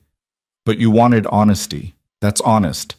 There are parts of my life I can't share with you, not because I don't trust you, because I'm trying to keep you separate from it. What if I don't want to be separate? What if that's not your choice to make? Elena turned back to him, anger flaring. Everything about this is my choice. You don't get to decide what I can handle. Someone has to. Why? Because you think you know better? Because I've seen what happens when people get too close to my world. I've seen them get hurt, get killed, get destroyed by things they never should have been part of. Roman's voice was hard now, edged with something that sounded like old pain. I'm not letting that happen to you. So what? I'm just supposed to exist in this bubble? Only see the parts of you that are safe? Yes. That's not a relationship, Roman. That's you keeping a pet. His eyes flashed. Don't say that. It's true. No, it's not. I'm trying to protect you, Washi. I don't need your protection. I need you to trust me. I do trust you. Then prove it. Stop shutting me out. They stared at each other, the tension thick enough to choke on. Finally, Roman looked away, his jaw working. This meeting in Chicago, he said slowly, it's not just business. There are people I'm negotiating with who don't negotiate nicely. If things go wrong, they won't. You don't know that. Neither do you. Roman was quiet for a long moment. Then he said, if something happens, I need you to promise me you'll leave. Get on a plane and go home. Don't wait for me. Don't try to help. Just go. Elena's blood ran cold. Roman, promise me. What are you expecting to happen? Nothing. But if it does, I'm not leaving you. Elena, no, I'm not promising that. If you're in trouble, I'm not just going to abandon you. Roman's hand found hers, gripping tight. This is exactly what I'm talking about. You're too stubborn for your own good. And you're too controlling for yours. Despite everything, Roman almost smiled. We're a disaster, aren't we? Probably. You should walk away. Find someone normal. I don't want normal. You should. Too bad. Roman pulled her closer, his forehead resting against hers. You're going to drive me crazy. Good. Someone should. They landed in Chicago in the early afternoon. A car was waiting to take them to a hotel downtown. Another absurdly nice place that made Elena feel out of her depth. Their room had a view of the lake and a bathroom bigger than her entire apartment. Roman had meetings that evening. He left at 6, promising to be back by 10. Elena ordered room service, tried to write, and ended up pacing the room like a caged animal. Every sound in the hallway made her jump. Every passing minute felt like an hour. At 11, she texted him. Are you okay? No response. At midnight, she called. It went straight to voicemail. Elena told herself not to panic. He'd said the meetings might run late, but her imagination was running wild, conjuring every worst-case scenario. Roman bleeding in an alley, Roman arrested, Roman hurt and unable to call for help. At 1 in the morning, the door finally opened. Roman walked in looking exhausted but whole. Elena launched off the couch and threw her arms around him. You scared me, she said against his chest. I'm sorry, the meeting ran long and my phone died. You could have used someone else's phone. I should have, I'm sorry. Elena pulled back just enough to look at him. There was a tension in his face she didn't like, a tightness around his eyes. Did something happen? She asked. Nothing I couldn't handle. That's not an answer, Roman sighed. The negotiations didn't go the way I planned. We'll have to meet again tomorrow. Is that bad? It's complicated. Roman, please, I'm tired. Can we not do this right now? Elena bit back the questions clawing at her throat and nodded. Okay, but tomorrow, we talk. Tomorrow, Roman agreed. He disappeared into the bathroom. Elena heard the shower running for a long time. When he finally came out, his hair was wet, his expression slightly more relaxed. He climbed into bed beside her, and Elena curled into him without thinking. Thank you for coming with me, he said quietly. Where else would I be? Roman's arm tightened around her. I don't deserve you. Probably not. He laughed, a low rumble in his chest. Brutal. Honest. They fell asleep like that, tangled together, and for a few hours everything felt okay. Safe. Right. The next day, Roman left early. Elena woke to a note on the pillow beside her. Back by 3. Stay in the hotel, please. She wanted to be annoyed by the command, but the please softened it just enough. Elena spent the morning exploring the hotel, drinking overpriced coffee in the lobby, people watching. Around noon, her phone buzzed with a text from an unknown number. We need to talk. Her heart stopped. She knew that tone. That entitlement. Derek? Where are you? That's none of your business. I know you're in Chicago, with him. Elena's blood ran cold. How did he know that? Had he been following her, tracking her somehow? Leave me alone. I'm trying to help you, Elena. You don't know who you're involved with. I know exactly who I'm with. No, you don't. Roman D'Angelo is dangerous. He's going to hurt you. You don't know him. I know his reputation. Everyone does. He's a criminal. He ruins people. Elena's hands were shaking. She wanted to throw the phone across the room. You're one to talk about ruining people. I'm serious. You need to get away from him before it's too late. Stop texting me. Elena. She blocked the number and sat there staring at her phone, her heart racing. Derek was in her head now, his words poisoning everything. Roman is dangerous. He's going to hurt you. She knew that. She'd always known that. But hearing it from Derek made it feel different, made it feel real in a way she'd been avoiding. When Roman got back at 3, Elena was sitting on the edge of the bed, still holding her phone. What's wrong? He asked immediately. Elena looked up. Derek knows I'm here. Roman went very still. How? I don't know. He texted me, said, I don't know who you are, that you're dangerous. What did you tell him? To leave me alone. Roman crossed the room and took the phone from her hands.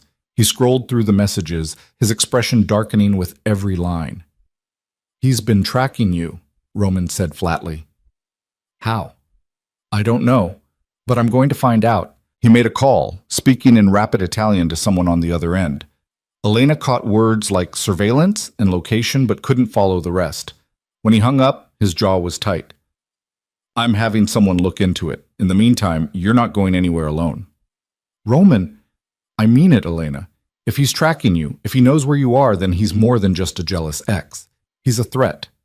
You're overreacting. Am I? Because from where I'm standing, a man you rejected is stalking you across state lines. That's not normal behavior. Elena wanted to argue, but she couldn't, because Roman was right. This wasn't normal. This was obsessive, dangerous. What do I do? She asked quietly. Roman pulled her close. You let me handle it. I thought you didn't want to solve my problems for me. This isn't your problem anymore. He made it mine when he started coming after you. That's not how this works. Yes, it is. Roman's voice was hard, final. I don't care if you think I'm overstepping. I don't care if you want to handle it yourself. Someone is threatening you, and I'm not going to stand by and let it happen. Elena pulled back to look at him. What are you going to do? Whatever it takes. Roman, don't ask me questions you don't want the answers to. The words hung between them, heavy and ominous. Elena's stomach twisted. She thought about Derek, about what Roman was capable of, about how far he might go to protect her. Promise me you won't hurt him, she said. Roman's expression didn't change. I can't promise that. Roman, I can promise I won't kill him, but I can't promise I won't make him regret every choice that led him to this moment. Elena's mouth went dry. That's not okay. Neither is him stalking you. Two wrongs don't lecture me about morality, Elena. Not about this. Then what am I supposed to do? Just accept that you're going to hurt someone because of me? Yes. Because that someone hurt you first. That was different. How? He broke you down, made you feel worthless. And now he's tracking you, threatening you, trying to isolate you from someone who actually cares about you. How is that different? Elena didn't have an answer, because it wasn't different. Not really. Derek had been hurting her for years, in ways she'd tried to pretend didn't matter. And now he was doing it again. I don't want you to become someone you're not because of me, she said finally. Roman's expression softened, just slightly. I'm already that person. I've always been that person. You just didn't want to see it. The truth of it hit her like a slap. He was right. She'd been so focused on the gentle moments, the quiet conversations, the way he made her feel safe, that she'd convinced herself the dangerous parts didn't exist. But they did. They always had. I need some air, Elena said. I'll come with you. No, I need to be alone, just for a little while. Roman looked like he wanted to argue. Then he nodded. Stay in the hotel, please. Elena grabbed her key card and left before she could change her mind. She took the elevator down to the lobby, walked through the revolving doors, and stepped out onto the street. The afternoon air was cool, the city alive with people and noise. Elena started walking, no destination in mind, just needing to move, to think, to figure out what the hell she was doing. She'd fallen in love with a man who lived in violence, who solved problems with threats and power, who would hurt someone without hesitation if he thought it would keep her safe. And the worst part was, she wasn't sure she wanted him to stop. Because Derek had made her feel small for years, had torn her down piece by piece until she didn't recognize herself anymore. And Roman made her feel whole again, made her feel like she mattered, like she was worth protecting. But at what cost? Elena walked for blocks, the question circling in her head. She passed coffee shops and boutiques, families with strollers, couples holding hands. Normal people living normal lives. She wanted that, didn't she? But when she thought about walking away from Roman, about going back to her tiny apartment and her cafe shifts and her half-finished stories, it felt like drowning. She was still thinking about it when she noticed the man following her. He was about half a block back, wearing a dark jacket and sunglasses. Nothing overtly suspicious, but something about the way he moved set off alarms in her head. She turned a corner. He turned the same corner. Elena's pulse spiked. She walked faster. So did he. She pulled out her phone and called Roman. He answered on the first ring. "Where are you?" "I don't know. A few blocks from the hotel.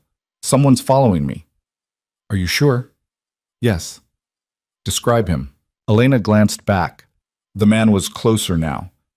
Dark jacket, sunglasses, brown hair, maybe 6 feet. "Turn around, walk back toward the hotel. Now!" Elena spun and started walking fast, her heart hammering. The man was still behind her, matching her pace. "He's still following me." "I'm coming to get you. Stay on the phone." "Roman, just keep walking. Stay where there are people." Elena cut through a crowded plaza, weaving between tourists and street vendors. The man stayed on her tail. She could feel his eyes on her back, could sense the intent. Then she saw Roman. He was moving toward her through the crowd, his face set in stone, his eyes locked on the man behind her. Elena's breath caught. Roman didn't slow down, didn't stop, just walked straight past Elena and grabbed the man by the arm, yanking him into a narrow alley between two buildings. Elena froze. She heard raised voices, a shout, then silence. Roman emerged a minute later, his expression dark. He took Elena's hand and pulled her away from the alley, away from the crowd, back toward the hotel. "What did you do?" Elena asked. "What I needed to. Roman, he was one of Derek's people, hired to follow you." "How do you know?" "Because I asked him, and he told me." Elena's stomach turned. "Did you hurt him?" Roman didn't answer. They made it back to the hotel. Roman didn't let go of her hand until they were in the elevator, alone. "I'm handling this," he said. His voice was calm, but there was something underneath it, something cold. "What does that mean?" "It means Derek's about to learn what happens when you come after someone I care about." Elena looked at him, at the hard lines of his face, the ruthlessness in his eyes. This was the man everyone feared, the one the stories were about, and she was terrified to realize she didn't want to stop him. They didn't speak on the elevator ride up. Elena's mind was spinning too fast, trying to process what had just happened. Roman's hand was still wrapped around hers, warm and solid, but she couldn't stop seeing the look on his face when he dragged that man into the alley, the coldness in it, the certainty. When they got back to the room, Roman locked the door behind them and immediately made another call. He spoke in low, clipped tones, pacing by the windows while Elena sat on the edge of the bed and tried to steady her breathing. "I want every detail," Roman was saying. "Who hired him, how long he's been following her, what he reported back, and I want Derek's current location. Now." He hung up and turned to Elena. The hardness in his expression softened slightly when he saw her face. "I'm sorry," he said. "For what?" "For scaring you." Elena shook her head. "You didn't scare me." "Yes, I did.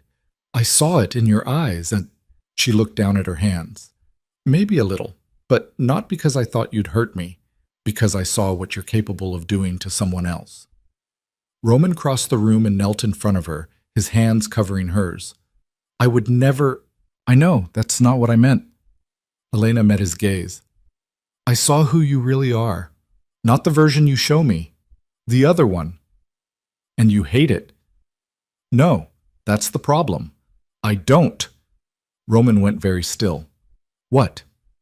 "I should be horrified. I should want to leave. But all I can think is that Derek has been making my life hell for months, and you stopped it in 5 minutes." She laughed, a bitter sound. "What does that say about me?" "It says you're human, that you're tired of being afraid. It says I'm okay with violence if it benefits me. That's not who I want to be." "Then who do you want to be?" Elena didn't have an answer.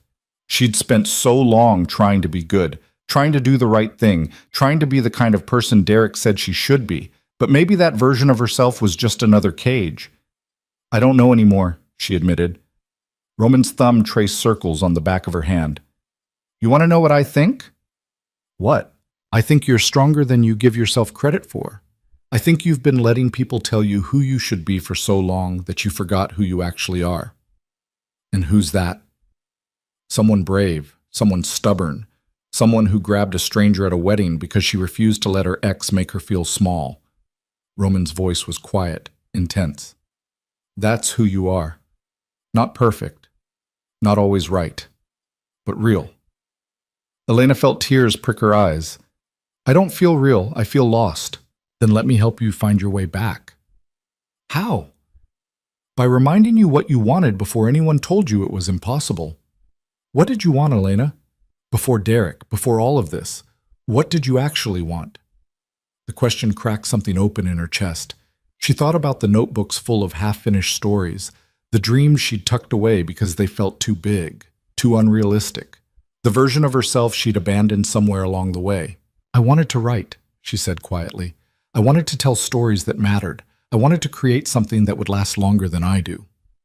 So why aren't you? Because I'm scared. Of what? That I'm not good enough. That Derek was right. That I'll spend years working on something and it'll be terrible and I'll have wasted my life on nothing. Roman was quiet for a moment. Then he said, You know what the difference is between people who succeed and people who don't? Talent? No. It's that successful people are willing to be terrible first. They're willing to write bad drafts and make mistakes and keep going anyway. You want to know why Derek never made anything of himself? Because he was too afraid of failing. He'd rather tear other people down than risk being wrong about anything.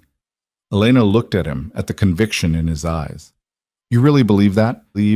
I built everything I have from nothing. You think I didn't fail along the way? You think every decision I made was right? Roman shook his head. I failed constantly. I made terrible choices. But I kept moving forward because standing still meant death. That's different. You were fighting for survival. So are you, just a different kind. The words hit harder than Elena expected. She'd never thought of it that way, but he was right. She'd been surviving for so long, surviving Derek's criticism, surviving her own fear, surviving the slow death of giving up on herself, that she'd forgotten what it meant to actually live. I don't know how to start, she said. Yes, you do. You just start. It's not that simple. It is. You're making it complicated because complicated gives you an excuse not to try. Elena pulled her hands away. That's not fair. Maybe not, but it's true. She wanted to argue, wanted to tell him he didn't understand, that it wasn't as easy as just deciding to do something. But the truth was sitting heavy in her stomach. He was right. She'd been hiding behind fear for so long that she'd forgotten fear was a choice. What if I fail? She asked quietly. Then you fail, and then you try again. What if I can't? Then you can't. But at least you'll know. At least you won't spend the rest of your life wondering what would have happened if you'd been brave enough to find out. Elena looked at him, at this dangerous man who somehow understood her better than anyone else ever had. How did you get so good at this? At what? Seeing through people, knowing what they need to hear. Roman's expression shifted, something sad flickering across his face. Because I spent most of my life having people see right through me, like I didn't exist, like I didn't matter. So I learned to pay attention, to see the things other people miss. You matter, Elena said. To you, maybe. To more than just me. People fear me. That's not the same as mattering. I don't fear you. You should. Why? Because you want me to? Roman was quiet for a long moment. Then he said, Because it would make this easier. Make what easier? Letting you go when this inevitably falls apart. The word stung. Elena stood up, putting space between them. Is that what you think is going to happen? That we're going to fall apart? I think it's what always happens. People get close to me and they get hurt. That's the pattern. Then break the pattern. I don't know how. Yes, you do. You just stop expecting the worst. Roman laughed, a harsh sound. That's not how my world works. Then change your world. Elena shut. No, you don't get to do this. You don't get to push me toward my dreams and then act like yours are impossible. If I have to be brave, so do you. Roman stood, his jaw tight. It's not the same. Why not? Because your dreams won't get you killed. The room fell silent. Elena's heart was pounding. What does that mean? It means the life I live has consequences. Real ones. And the more you're part of it, the more danger you're in. So what, you're just going to keep me at arm's length forever? If that's what keeps you safe. I don't want to be safe. I want to be with you. Those two things are mutually exclusive. Elena crossed her arms. Then I choose you. You don't know what you're choosing. Stop telling me what I know and don't know. I'm not a child, Roman. I'm a grown woman making a choice. And I choose you. All of you. Even the parts you think are too dangerous or too dark or too damaged. I choose you anyway. Roman looked at her like she'd just punched him. Why? Because I love you. The words hung in the air between them, raw and terrifying. Elena hadn't meant to say them. They'd just come out, propelled by frustration and fear and the overwhelming certainty that she couldn't take them back even if she wanted to. Roman didn't move, didn't speak, just stared at her like she'd spoken a language he didn't understand. Say something, Elena said finally. You shouldn't. Shouldn't what? Love me. Too late. Elena, I love you. I know it's fast. I know it's crazy. I know you're going to tell me all the reasons it's a bad idea. But I don't care. I love you anyway. Roman's hands curled into fists at his sides. You're going to regret this. Maybe. But right now I don't. He crossed the room in 3 strides and kissed her, hard, desperate, like he was trying to prove something. Elena kissed him back with everything she had, all the fear and anger and hope tangled together. When they finally broke apart, Roman's forehead rested against hers. I love you too, he said quietly, and I have no idea what to do about it. Elena almost laughed. Neither do I. We're a disaster. I know. This is going to end badly. Probably. Roman pulled back to look at her. But you're staying anyway. Yes. Why? Because loving you is the first real thing I've done in years. And I'm not giving that up just because it's hard. Something in Roman's expression cracked. He pulled her close again, holding her like she was the only thing keeping him tethered to the ground. They stayed like that for a long time, wrapped in each other, the city sprawling beyond the windows. Eventually, Roman's phone rang. He ignored it. It rang again. You should get that, Elena said. I don't want to. It might be important. Roman sighed and pulled away. He checked the screen and his jaw tightened. It's about Derek. Elena's stomach dropped. What about him? Roman answered the call, listened for a moment, then hung up. He's back in New York. My people are watching him. Are you going to... Elena stopped, not sure how to finish the sentence. Talk to him? Yes. Hurt him? Only if he makes me. Roman, I'm not going to kill him if that's what you're worried about, but I am going to make sure he understands that coming after you again would be a mistake. What if he doesn't listen? Then I'll make the message clearer. Elena's chest tightened. She wanted to argue, wanted to tell him not to, but the truth was she didn't have a better solution. Derek wasn't going to stop on his own. She'd tried asking nicely. She'd tried ignoring him. Nothing worked. When? She asked. Tonight. After I put you on a plane home. I'm not leaving without you. Elena, no. If you're doing this because of me, then I'm staying. That's not how this works. Then explain to me how it works. Because from where I'm standing, you keep making decisions for me without asking what I want. Roman ran a hand through his hair, frustrated. I'm trying to protect you. And I'm trying to tell you I don't need protection. I need a partner, someone who treats me like an equal, not a responsibility. You don't understand what you're asking. Then help me understand. Take me with you. Let me see what you're actually dealing with instead of leaving me here to imagine the worst. Roman looked at her for a long moment. Then he shook his head. No. Why not? Because I don't want you to see that part of me, the part that's going to walk into Derek's apartment and threaten him until he's too terrified to even think your name. You think I can't handle it? I think you shouldn't have to. That's not your choice to make. Yes, it is. This is my world, Elena. These are my rules. Something snapped in Elena. All the frustration, all the fear, all the feeling like she was constantly being managed instead of being trusted came flooding out. Then maybe I don't belong in your world, she said. Roman froze. What? If I'm not allowed to actually be part of your life, the real parts, not just the nice dinners and quiet conversations, then what's the point? I don't want to be the person you visit when you need a break from reality. I want to be reality. You are. No, I'm not. I'm a fantasy, someone you can pretend with, someone who doesn't know enough to judge you. That's not true, isn't it?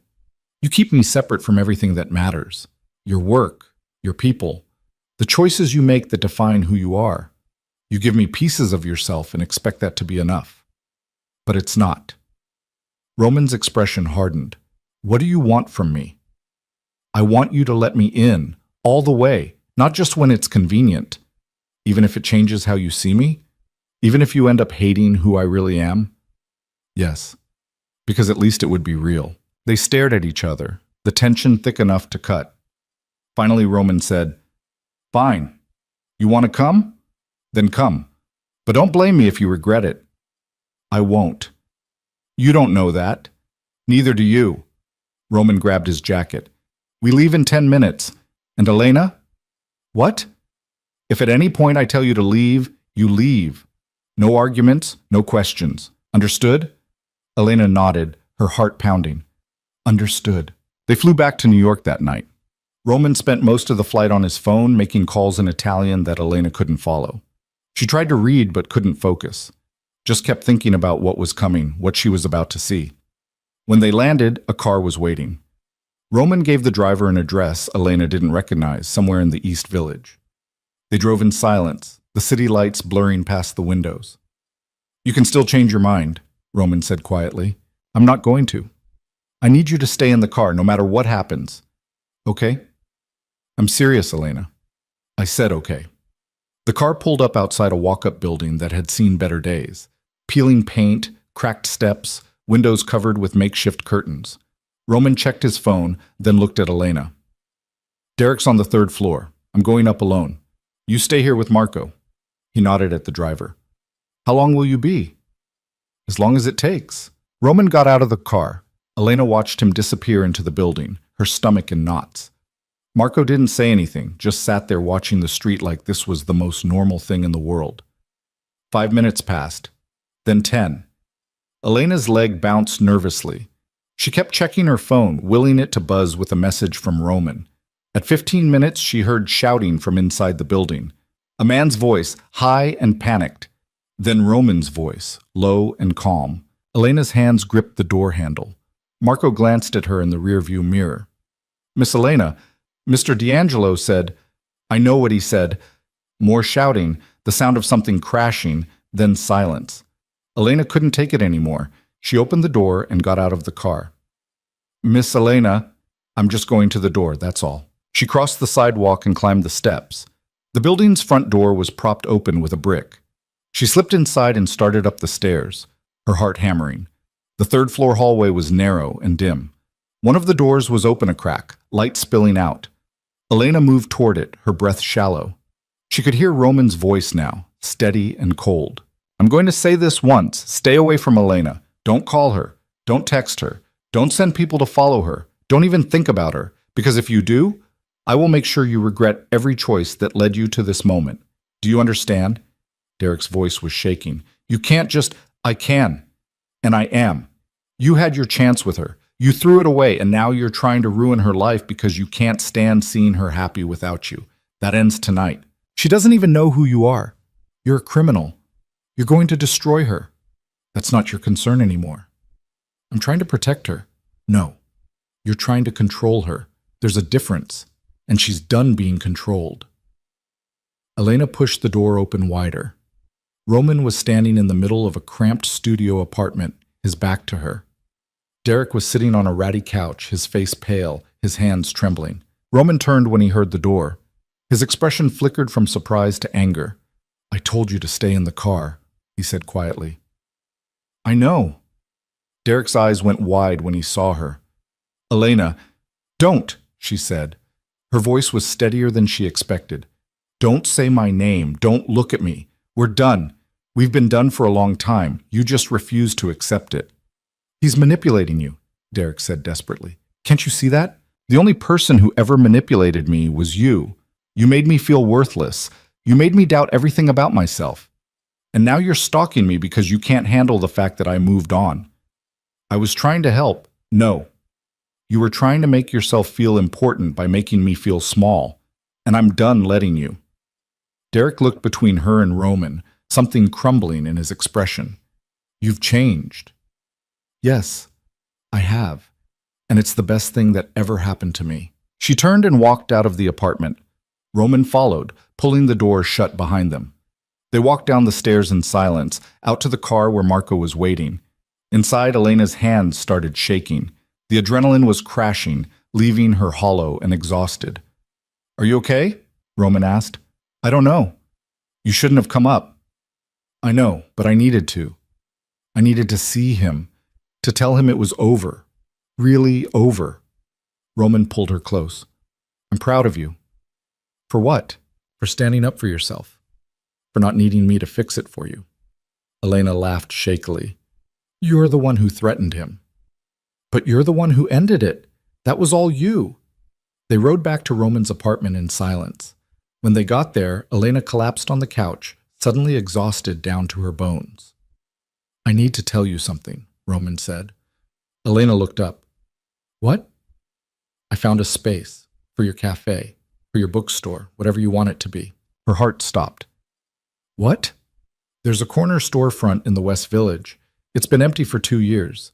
The owner's willing to sell. I already made an offer." Elena sat up slowly. "You did what?" "I bought you the space for your dream." The words should have been romantic, should have felt like a gift. Instead, they felt like a trap closing around her. "You didn't ask me," Elena said quietly.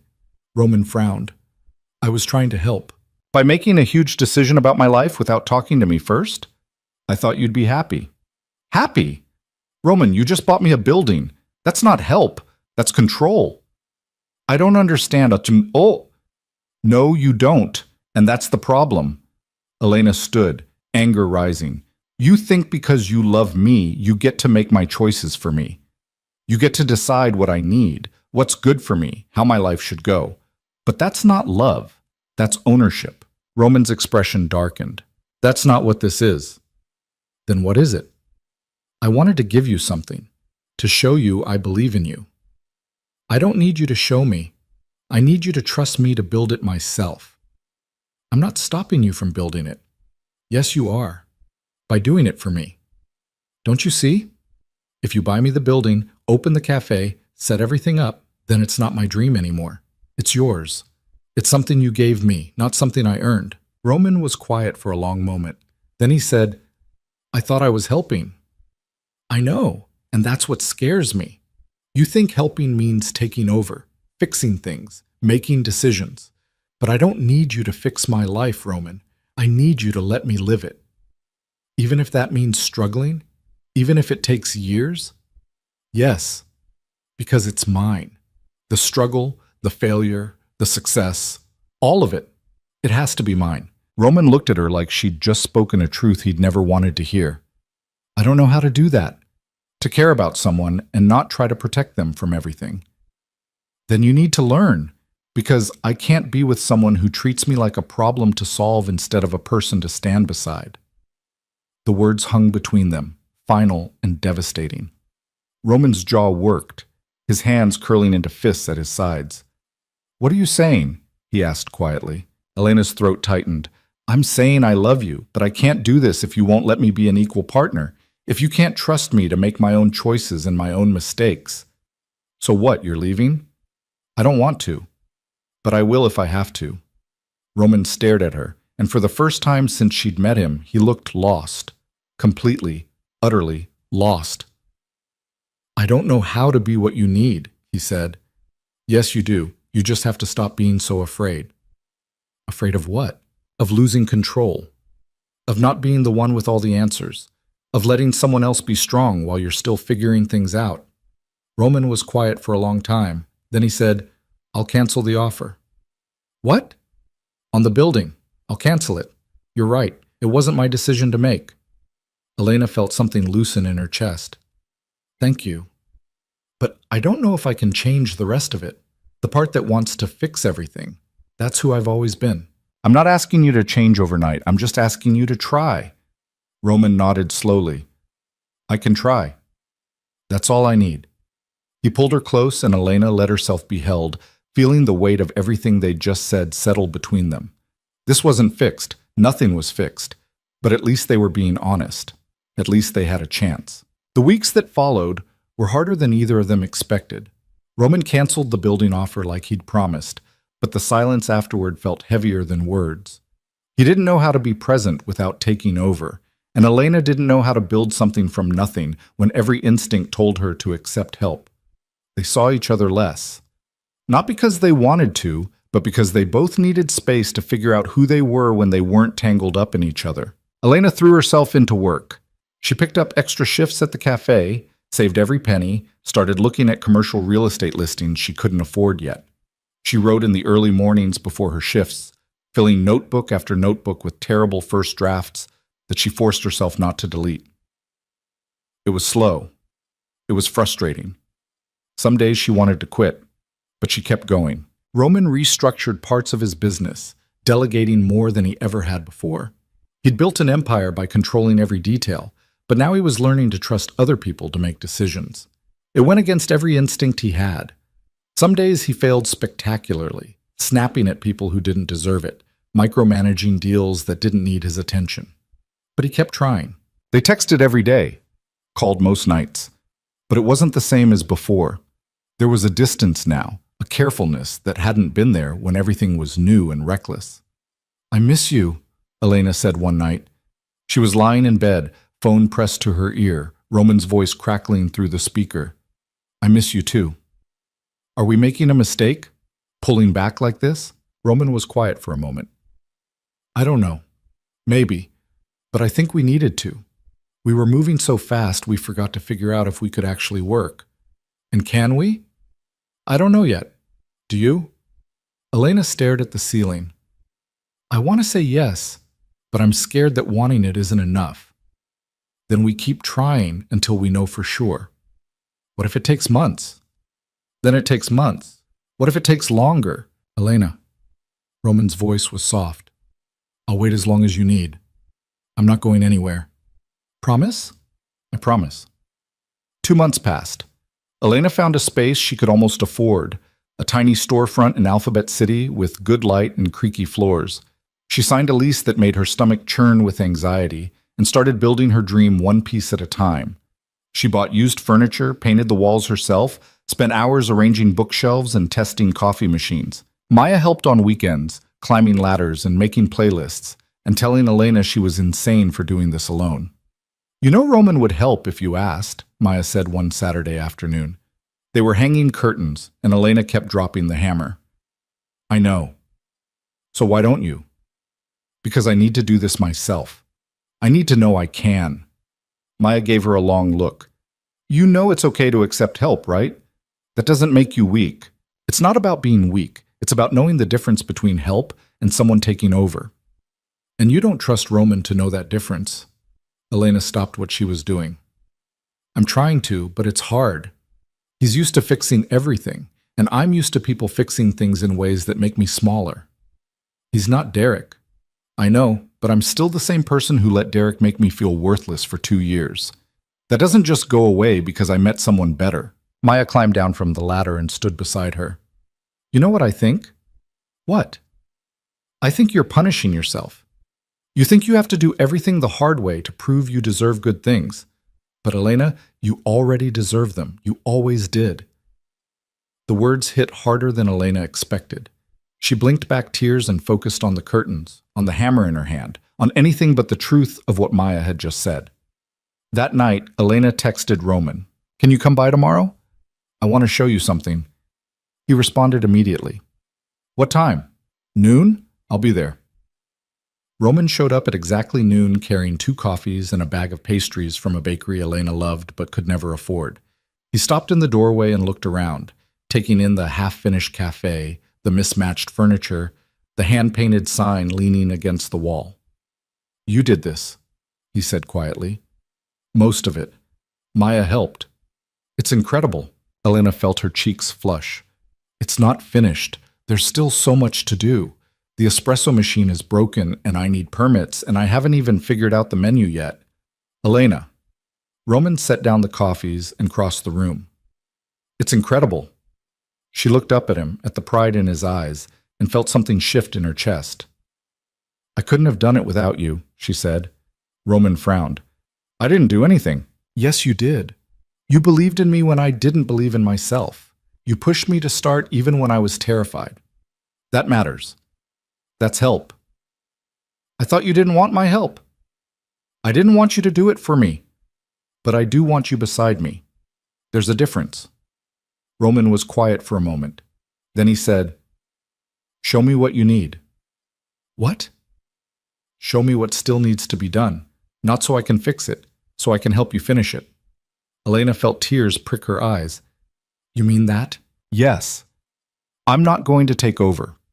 I'm not going to make decisions for you, but if you need someone to hold a ladder or move furniture or just be here while you work, I want to do that. If you'll let me. Elena nodded, not trusting her voice. Roman pulled her close and she let herself lean into him, feeling the solidity of him, the warmth. I'm sorry, she said against his chest. For what? For pushing you away. For making you feel like you couldn't be part of this. You didn't push me away, you set boundaries. That's different. It didn't feel different. I know, but it was necessary. We both needed to figure some things out. Elena pulled back to look at him. And did you? Figure things out? Roman's mouth almost smiled.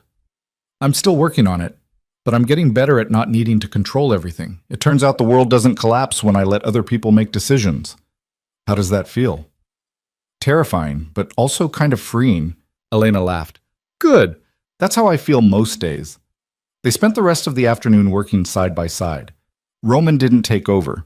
Didn't tell Elena how things should be done. Just followed her lead. Held things steady while she drilled. Moved heavy furniture when she asked. They worked in comfortable silence, occasionally interrupted by Elena's music or Roman's dry observations about her organizational system. This makes no sense, he said, looking at her shelf arrangement. It makes perfect sense. Classics go here, contemporary goes there. Poetry is by the window because poets need natural light. That's not a real rule. It is in my store. Roman shook his head, but he was smiling. You're impossible. You love it. I do. By the time they finished, the sun was setting, painting the store in gold and amber light. Elena stood in the middle of the room and looked around, feeling something tight in her chest start to loosen. It's really happening, she said quietly. It is. I'm terrified. Good. That means it matters. Elena turned to him. Thank you for being here, for not trying to fix everything. Thank you for letting me be part of it. They stood there looking at each other, and Elena realized something she'd been too afraid to admit before. This was what partnership looked like. Not someone taking over or someone struggling alone. Just two people showing up for each other, respecting boundaries, building something together. I love you, she said. I love you too. I mean it, not just the words. I mean, I want to do this with you. All of it. The cafe, the life, the messy, complicated parts. I want us to figure it out together. Roman's expression softened. Are you sure? Yes. Are you? I've never been more sure of anything. He kissed her then, slow and deep, and Elena felt everything click into place. Not perfectly, not smoothly, but right. The cafe opened 3 months later. Elena had chosen the name carefully, between the lines, because it felt like the story of her life. All the important things happening in the spaces between what people saw on the surface. Opening day was chaos. The espresso machine broke twice. She ran out of croissants by noon. A customer spilled coffee on one of the few first edition books she'd splurged on, and Elena almost cried. But people kept coming. They sat in the mismatched chairs, browsed the shelves, asked about her recommendations. By closing time, Elena was exhausted and exhilarated and more proud of herself than she'd ever been. Roman had stayed away during business hours, respecting her need to do this part alone. But when she locked the door at 8 and turned around, he was standing there with flowers and that almost smile she loved. You did it, he said. I did. How does it feel? Elena thought about it. Terrifying, overwhelming, perfect. That sounds about right. They walked through the cafe together, Roman listening while Elena pointed out every detail, every choice, every small victory. He didn't interrupt, didn't offer suggestions, just listened like her words were the most important thing he'd ever heard. I want to show you something, Elena said when they reached the back corner. She led him to a small reading nook she'd set up, a comfortable chair, a good lamp, a side table. On the wall above it hung a simple wooden sign with a quote burned into the wood. The most dangerous thing is to think you can control everything. The bravest thing is to let someone help you anyway. Roman stared at it for a long moment. Did you write that? I did. It's from something I've been working on. A story about two people who have to learn that love isn't about control or protection. It's about trust. Is it about us? Elena smiled. Parts of it. The important parts. Roman reached out and traced the words with his finger. It's good. You think so? I know so. Over the next few months, Between the Lines became exactly what Elena had dreamed of. A neighborhood gathering place. A quiet refuge. Somewhere people could sit with a book and a coffee and feel like they belonged. She hired Maya part-time, brought in local authors for readings, started a writing group that met every Thursday night. Roman came by when he could, usually late in the evening after the cafe had closed. He'd sit at the counter while Elena cleaned up, and they'd talk about their days, their plans, the small moments that made life feel full. He never tried to change anything, never suggested improvements or efficiencies, just showed up and listened and made her feel like what she'd built mattered. I have something to tell you, Elena said one night. They were in her apartment. She'd kept it even though Roman had a much nicer place because she needed somewhere that was entirely hers. What's that? I finished it. The story. The one about us. Roman looked up. Yeah? I'm thinking about trying to get it published. Maybe as a novella. I don't know if anyone will want it, but they will. You don't know that. Yes, I do. Because it's good. Because it's real. Because you wrote it.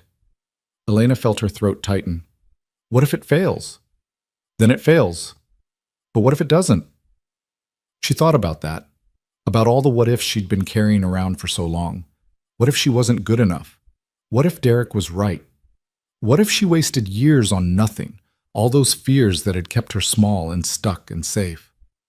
You know what I've learned? Elena said. What? That the what-ifs don't matter as much as I thought they did. What matters is that I tried.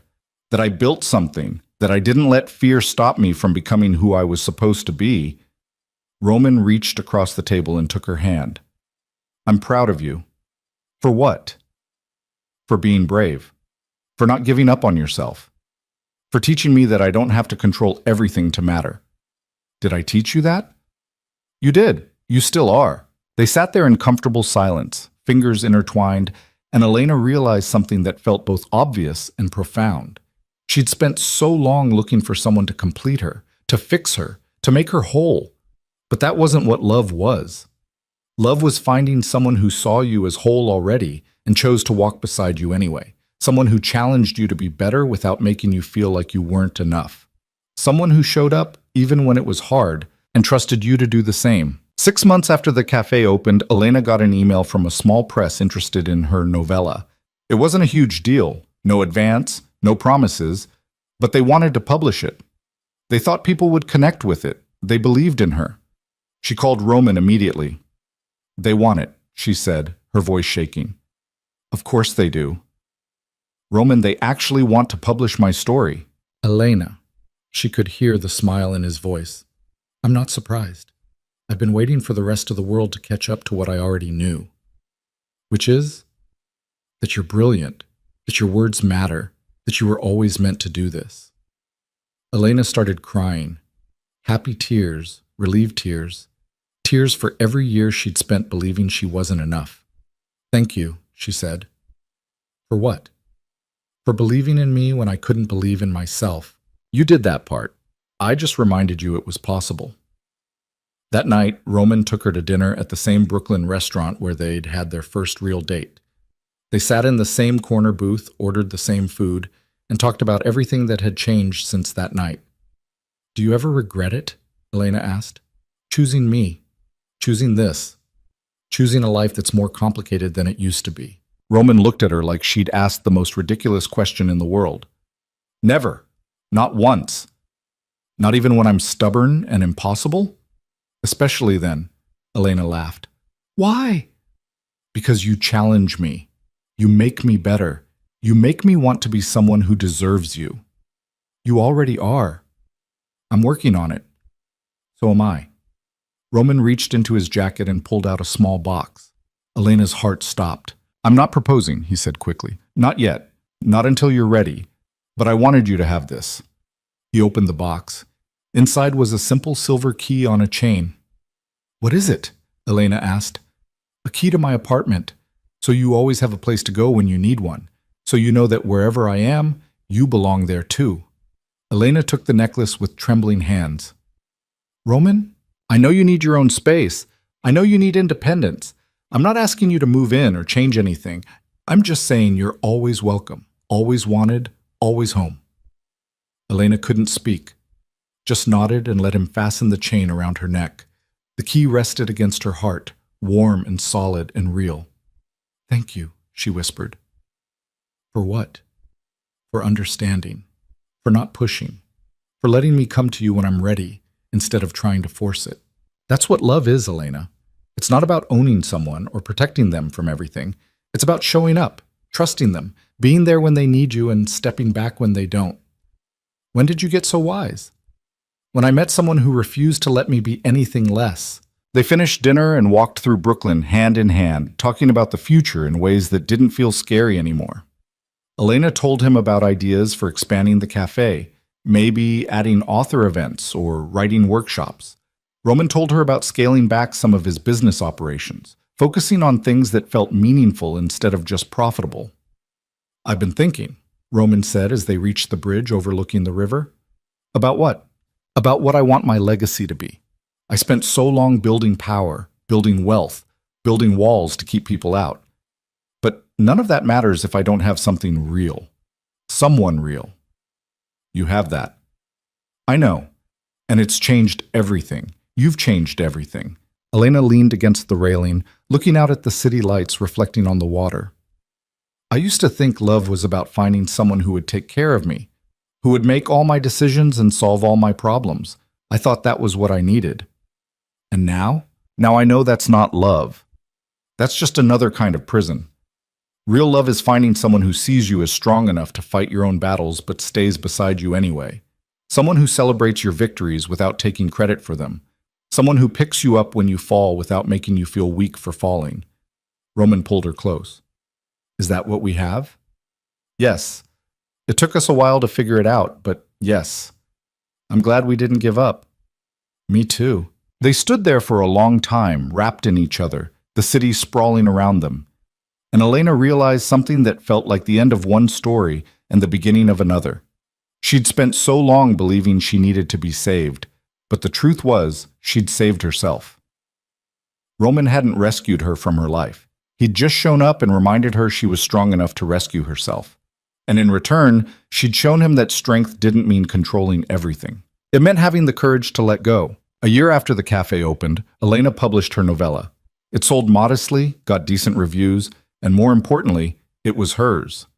Proof that she'd done it, that she'd taken the dream everyone told her was impossible and made it real. The book launch was at Between the Lines, of course. The store was packed with friends, regulars, people who'd watched Elena build this place from nothing. Maya made a speech about how proud she was. A few customers shared what the cafe meant to them.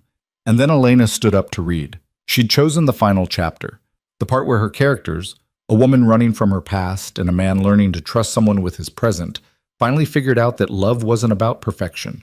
It was about showing up messy and imperfect and choosing each other anyway. When she finished, the room erupted in applause. Elena looked out at all the faces, at Maya wiping her eyes, at her parents who'd driven in from Connecticut, at the life she'd built from scratch. And there, in the back corner, was Roman, clapping quietly, his eyes bright with something that looked like pride. After everyone left, after the store was cleaned and the chairs put back and the books restocked, Roman walked Elena home. You did good tonight, he said. Thanks. I was terrified. It didn't show. Good. I've gotten better at pretending, Roman laughed. Haven't we all?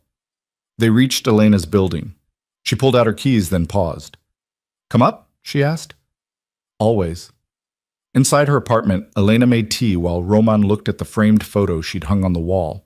A picture of the cafe on opening day, the morning light streaming through the windows, everything fresh and new and full of possibility.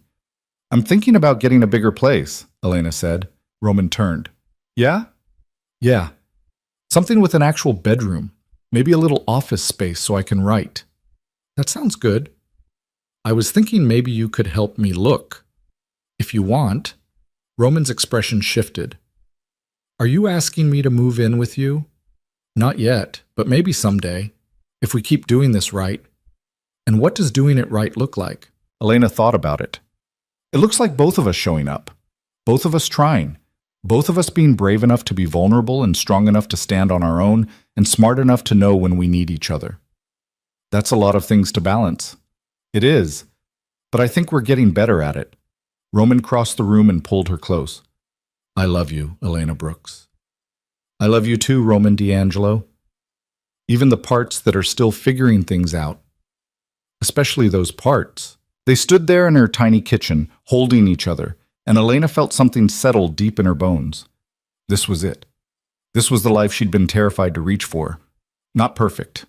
Not easy. But real and messy, and hers. She'd started this journey grabbing a stranger at a wedding, desperate and afraid and convinced she wasn't enough. And somehow, impossibly, she'd ended up here. Standing in her own apartment, in her own life, beside a man who'd seen every broken piece of her and stayed anyway. Not because he wanted to fix her, but because he loved her exactly as she was. And maybe that was the lesson buried in all of this. That love wasn't about finding someone to complete you. It was about finding someone who reminded you that you were already complete, that you were already enough, that you'd always been enough, even when you couldn't see it yourself.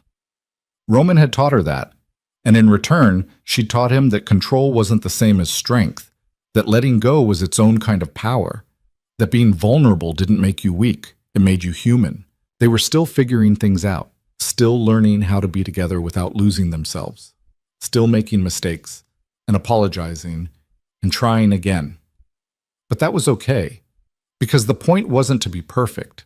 The point was to keep showing up, to keep choosing each other, to keep building something real in a world that kept trying to tell them it was impossible.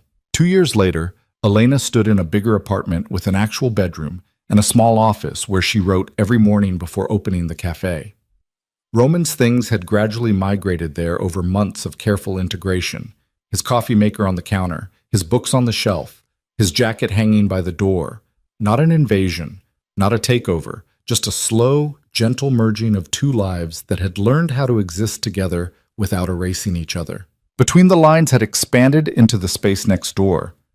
Maya ran it most days now, freeing Elena to write more, to work on her second book, to teach the writing workshops that had become so popular she'd had to add extra sessions. Roman had restructured his business completely.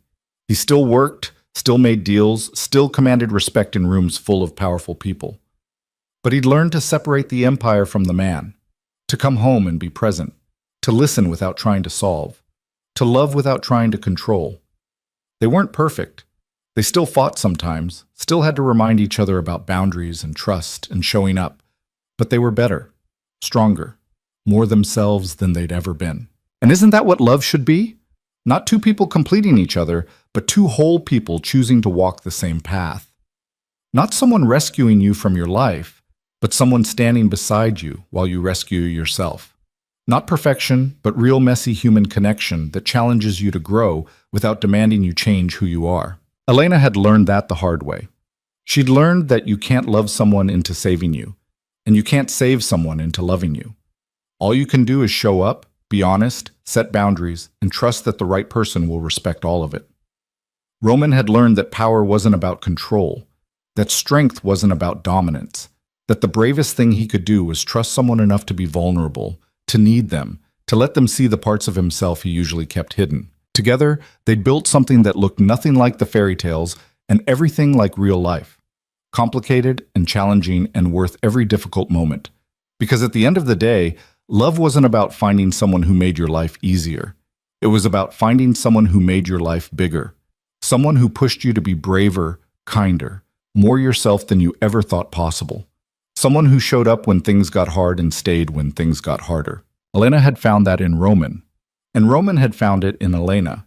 Not because they were perfect for each other, but because they were willing to do the work, to make the choice, to keep showing up even when it would have been easier to walk away. That was the real story. Not the wedding where they met, Not the dramatic confrontation with Derek, not even the cafe or the book. The real story was two broken people learning how to be whole together, learning that love was a verb, not a feeling, an action, not a guarantee, a choice you made every day, even on the days when it was hard, especially on those days. And if there was a lesson in all of this, a message worth carrying forward, it was this: you don't need someone to save you. You need someone who believes you're strong enough to save yourself. You don't need someone to complete you. You need someone who reminds you that you're already complete. You don't need perfect love. You need honest love. The kind that sees your flaws and loves you anyway. The kind that challenges you to grow without demanding you change. The kind that shows up day after day, choosing you not because they have to, but because they want to. That was what Elena and Roman had built. Not a fairy tale, but something better. Something real. And in a world that kept trying to sell them easy answers and perfect endings, they'd chosen the messy, complicated, beautiful truth instead. They'd chosen each other, every day. And that made all the difference.